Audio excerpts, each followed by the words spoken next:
പേരെന്താ? ശക്തമായ പോരാട്ടം നമ്മൾ ഇറങ്ങിയേക്കാം.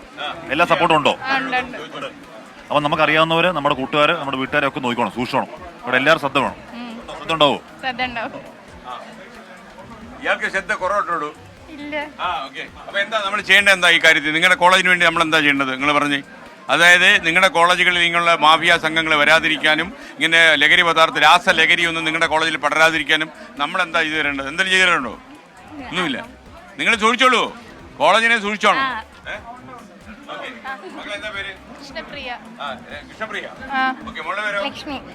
അപ്പൊ നിങ്ങളൊക്കെ ശ്രദ്ധിക്കേണ്ടതല്ല, പരിചയമില്ലാത്ത ആര് മിഠായി വെച്ച് നീട്ടുക, പരിചയമില്ലാത്തൊരു രോഗം നടിച്ച് ഡീറ്റെയിൽസ് ചോദിക്കുക, ഇതൊന്നും നിങ്ങൾ ഇനി കൊടുക്കണ്ട.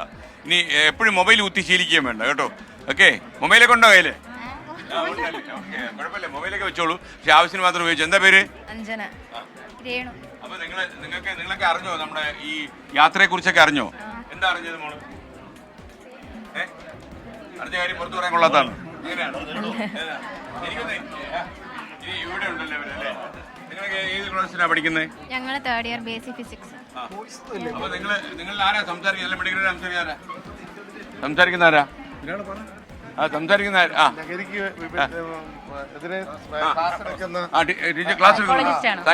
സൈക്കോളജിസ്റ്റാ. അപ്പൊ ഞാൻ പറയുന്നത് അറിയാം, ഈ ലഹരി പദാർത്ഥങ്ങളിൽ പെട്ടുപോയ ആളുകൾ അവരിത് കണ്ടോണ്ടിരിക്കുന്നുണ്ടാവും. അവരിത് ഈ അഡിക്ഷനിൽ നിന്ന് അവർക്ക് പുറത്തു വരണമെന്നുണ്ട്. എന്ത് വേണം ടീച്ചറെ പറഞ്ഞു? ഞാൻ സാറിന്റെ അടുത്ത് കഴിഞ്ഞ ഒരു വർഷം മുന്നേ ഇവിടെ വന്നപ്പോൾ സംസാരിച്ചായിരുന്നു ഈ ഒരു ടോപ്പിക്കിനെ കുറിച്ച്. എനിക്ക് എന്നോട് പറഞ്ഞ ഓർമ്മയുണ്ടല്ലോ. അപ്പൊ ഞാൻ ഈ മെന്റൽ ഹെൽത്ത് സെഷൻസ് ഒക്കെ എടുക്കാനായിട്ട് ചില സ്കൂളുകളിൽ പോകുമ്പോൾ ലഹരിക്കുള്ള ക്ലാസ് അല്ല, പക്ഷെ മെന്റൽ ഹെൽത്തിന്റെ ക്ലാസ് എടുക്കുമ്പോൾ നമ്മൾ ഈ ഡി അഡിക്ഷൻ സെന്ററുകളിൽ കാണുന്ന ചില കാഴ്ചകൾ ഈ കുട്ടികളോട് പറയുമ്പോൾ ഒരുപാട് കുട്ടികൾ നമ്മുടെ അടുത്ത് വന്ന് പറയാറുണ്ട്.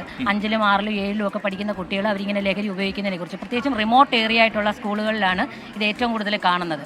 അപ്പം അവരെ നമ്മൾ വീണ്ടും കൺവിൻസ് ചെയ്യുന്നു, പിന്നെയും പോയി കണ്ടിട്ട് അവർക്ക് ഡി അഡിക്ഷൻ സെന്ററിലൊന്നും കൊണ്ടുവരില്ല, കൗൺസിലിംഗ് കൊടുത്ത് തന്നെ മാറ്റാണ് ചെയ്യാറുള്ളത്. ഓക്കെ, അപ്പൊ എന്തായാലും അല്ലേ ആഷ്മി, അത് നല്ല കാര്യമാണ്. അപ്പൊ നമുക്കിനി കുറച്ച് കുട്ടികളെ കൂടെ കാണണ്ടേ ആഷ്മി? അല്ലെ, കുട്ടികളല്ലേ നമ്മുടെ ശക്തി. അപ്പൊ FSAയുടേതായിട്ട് പറയാൻ FSAയുടെ പ്രസിഡന്റ് എന്നുള്ള രീതിയിൽ ഈ കോളേജിന് വേണ്ടി പ്രവർത്തിക്കുന്നു. നിലവിൽ ഇപ്പം ഞങ്ങളുടെ ഏറ്റവും പ്രധാനപ്പെട്ട പ്രോജക്റ്റ് അതുതന്നെയാണ്. നമ്മുടെ അതിനുവേണ്ടി ക്ലാസ് എടുക്കുന്നതിന് FSAയുടെ വൈസ് പ്രസിഡന്റ് സൗമ്യയാണ് അതിന്റെ ചാർജ്. എന്തായാലും സൗമ്യ ടീച്ചർ നല്ലതായിട്ട് പ്രവർത്തിക്കുന്നു അറിയുന്നു. മക്കളെ, നിങ്ങളൊക്കെ ക്ലാസ്സിൽ പഠിക്കുന്നത്? BSc chemistry. കാര്യങ്ങളൊക്കെ അറിഞ്ഞോ നിങ്ങൾ? അപ്പൊ കെമിസ്ട്രിയാണ് രാസലഹരി സാധനം കേട്ടോ. അപ്പൊ മോൾക്ക് കണ്ടാ മനസ്സിലാവോ? ഇത് MDMA കണ്ടാ മനസ്സിലാവോ? കണ്ടിട്ടില്ലല്ലോ. അറിയോ? ഞങ്ങൾക്കും അറിയത്തില്ല. അറിയാം, പറയണ്ട. പറയത്തില്ല, നമ്മള് പറയത്തില്ല. ഞാൻ ബയോകെമിസ്ട്രി ഒരു അല്ലേ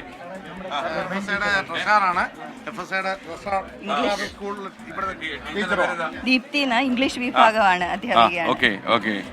അപ്പൊ നമുക്കൊരു കാര്യം ചെയ്യാം, നമുക്ക്